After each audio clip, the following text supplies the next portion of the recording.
आज मैं आपके लिए बिल्कुल आम सी चीज़ों से बनने वाली ऐसी ख़ास रेसिपी लेकर आई हूँ जिसे अगर आपने एक दफ़ा बना लिया तो मैं पूरी गारंटी से कह सकती हूँ कि आप इसे बार-बार बनाने पर मजबूर हो जाएँगे। तो चलें जी अपनी मज़ेदार और ज़बरदस्ती रेसिपी को बनाना स्टार्ट करते हैं। बिस्मिल्लाहिर्रहमानिर्रहीम, अस्सलाम वालेकुम। उम्मीद है आप सब ठीक होंगे।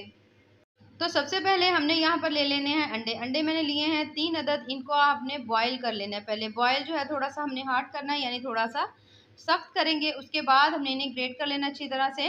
कोई भी आपके पास हो ग्रेटर, उसकी मदद से अच्छी तरह से ग्रेट कर लें। जब अच्छी तरह तमाम अंडे क्रश हो जाएँगे, तो अच्छी तरह तमाम अंडे जैसे ही हमारे अच्छी तरह ग्रेट हो जाएँगे, तो इन्हें हमने रख देना है साइड पर। तब तक हम अपना कर लेते हैं अगला काम।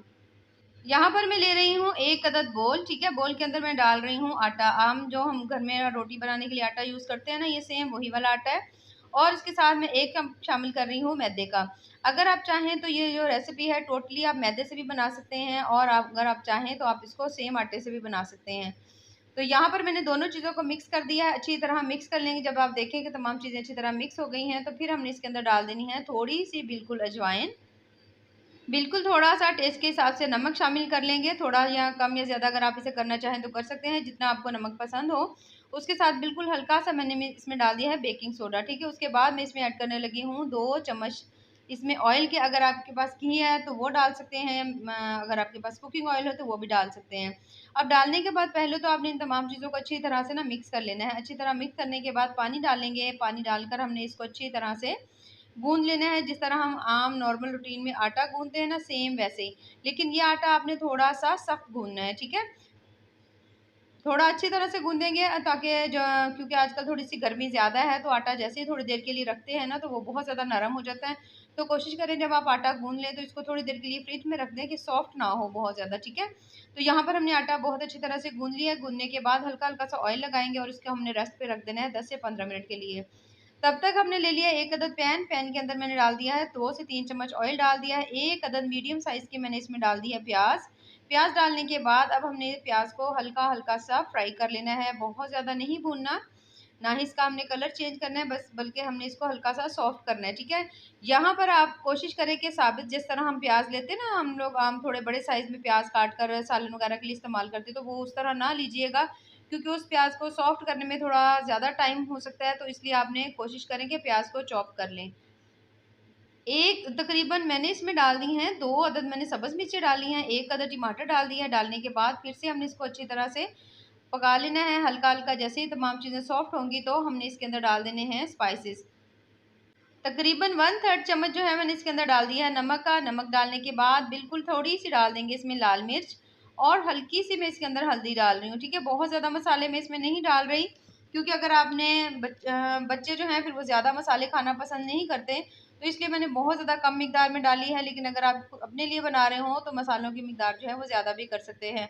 तो बस हल्का-हल्का से इसे भून लेंगे। बहुत ज़्यादा ऑयल कम है, तो इसलिए मैंने इसमें हल्का-सा लगा दिया पानी का छींटा, और थोड़ी देर के लिए दोबारा से इसको भून लेंगे, ताकि तमाम चीज़ें जो है ना वो अच्छी तरह से सॉफ्ट हो जाए, अच्छी तरह से पक जाएँ। कुछ देर में तकरीबन 1 से डेढ़ मिनट के अंदर आप देखेंगे तमाम चीज़ें बहुत अच्छी तरह से पक चुकी हैं। तो बिल्कुल थोड़ा-सा मैंने इसमें डाल दिया ज़ीरा पाउडर, थोड़ा-सा हम इसमें ऐड करेंगे धनिया पाउडर, ठीक है? तो दोनों चीज़ें थोड़ी-थोड़ी डालने के बाद हल्का-हल्का सा दोबारा से मिक्स कर लेंगे। कुछ सेकंड के लिए फिर से हम इसको हल्का-हल्का सा भून लेंगे, जब तक कि मसाले की इसके अंदर से बहुत अच्छी सी खुशबू नहीं आती। अब हमने इसमें ऐड कर देने हैं जो हमने अंडे जो थे हमने ग्रेट करके रखे हुए थे, वो तमाम हमने इसके अंदर डाल देने हैं। डालने के बाद अब हमने इसको इसके अंदर पकाना है। यहाँ पर हमने बहुत ज़्यादा देर इसे बिल्कुल नहीं पकाना, बल्कि हमने इसे कुछ देर के लिए पकाना है, कम से कम भी 1 से डेढ़ मिनट के लिए। तो जब आप देखें कि इसके अंदर आपने जो है अंडे अच्छी तरह मिक्स कर दिए हैं, कुछ देर के लिए आपने इसे पका लिया है, तो उसके बाद आपने इसके अंदर डाल देना है सब्ज़ धनिया, ठीक है? क्योंकि इसकी कुकिंग का टाइम बहुत ज़्यादा नहीं है। पहले ही अंडे जो हैं वो अच्छी तरह से बॉयल थे, बस हमने इनको इसके अंदर अच्छी तरह से मिक्स करना था, ठीक है? थोड़ा-सा धनिया डाल दिया, धनिया डालने के बाद फिर से मैं इसको अच्छी तरह से मिक्स कर दूँगी, और यहाँ पर आप देख सकते हैं माशाल्लाह से कितने ही ज़बरदस्त से हमारी जो आज की जो स्टफिंग है ना वो तैयार हुई है। देखिए माशाल्लाह कितनी ज़बरदस्त लग रही है। इसे मैं निकाल रही हूँ किसी भी बड़ी प्लेट के अंदर, और अब हमने इसको थोड़ा-सा ठंडा कर लेना है, ठीक है? ठंडा करना बेहद ज़रूरी है। इसे हम कर रख देते हैं थोड़ी देर के लिए ठंडा होने के लिए। तब तक हम देख लेते हैं जो हमने आटा गूँध कर रखा हुआ था ना उसे।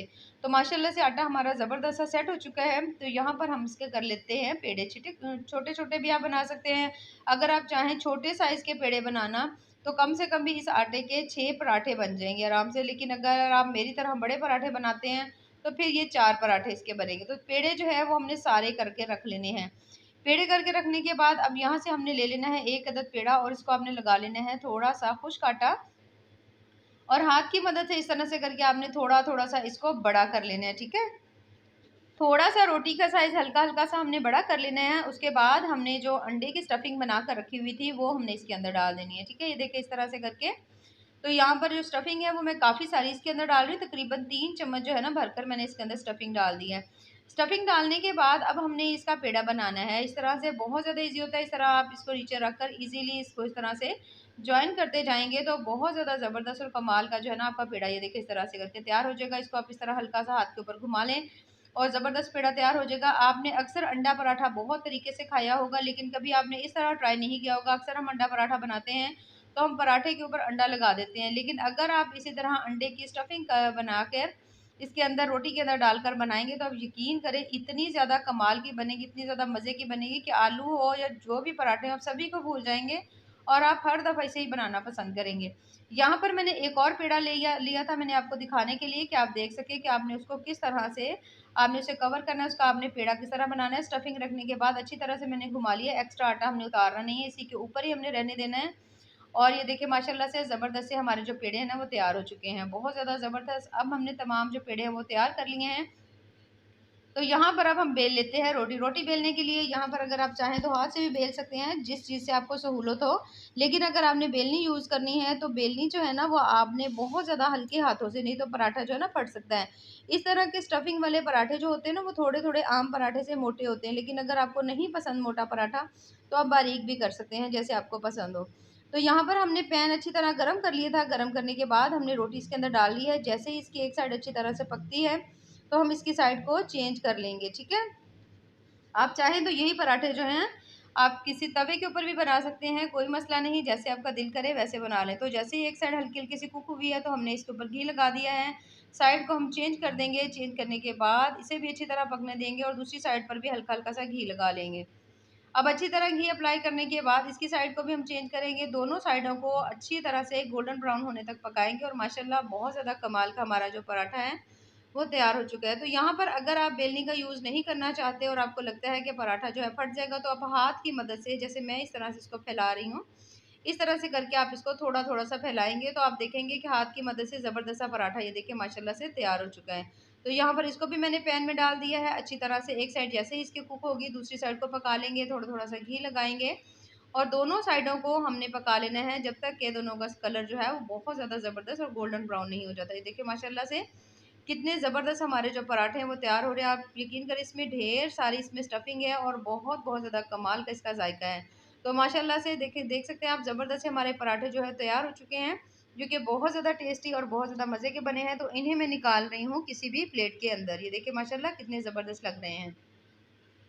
तो यहाँ पर हमने निकाल लिए इसे प्लेट के अंदर और आप देख सकते हैं माशाल्लाह कितने ज़्यादा क्रिस्पी क्रंची बहुत ज़्यादा टेस्टी और मज़ेदार से हमारे अंडा पराठा जो है वो तैयार हुए हैं, जो कि बिल्कुल डिफरेंट अंदाज में बने हैं। इस तरह से अगर आप पराठे बनाएंगे तो मैं पूरी गारंटी से कह सकती हूँ कि आप बाकी जितने भी तरीके से अंडा पराठा बनाते हैं सभी को भूल जाएंगे और इसी तरीके से बनाएंगे, क्योंकि इस तरह से जब आपने एक दफ़ा ट्राई कर लिया तो फिर आप यकीन करें बच्चे हो बड़े हों सभी आपसे मांग मांग कर खाएंगे। तो अगर आपको मेरी आज की ये रेसिपी पसंद आए तो चैनल को ज़रूर लाइक करें, सब्सक्राइब करें। बेहद टेस्टी बहुत बहुत ज़्यादा मज़े की बनती हैं और बहुत ज़्यादा कमाल की हैं। ये देख सकते हैं आप माशाल्लाह से कितनी ज़बरदस्त इसके अंदर स्टफिंग है। अच्छा खासा पराठा जो है ना वो अंदर तक भरा हुआ है। देखिए माशाल्लाह से बहुत ज़्यादा कमाल के हमारे जो है ना अंडा पराठा जो है वो तैयार हुए हैं। तो ऐसे ही मज़ेदार ज़बरदस्त और टेस्टफुल सी रेसिपीज़ के लिए हमारे चैनल का विजिट ज़रूर करें। बाकी दुआओं में याद रखिए। अल्लाह हाफिज़।